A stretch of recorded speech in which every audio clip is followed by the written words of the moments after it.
更换传动皮带和张紧器，拆除轮拱跟保护盖。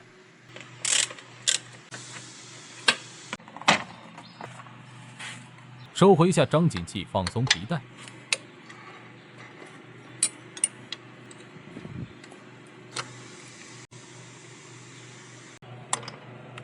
调整上张紧器，移除传动皮带，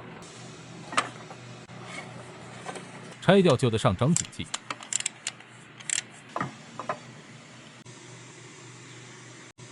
换上新的。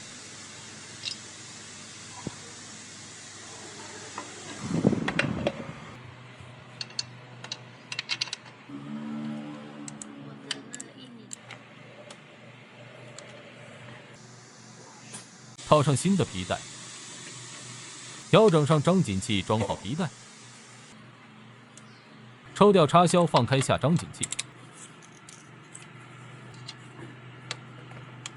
确认皮带位置和紧度。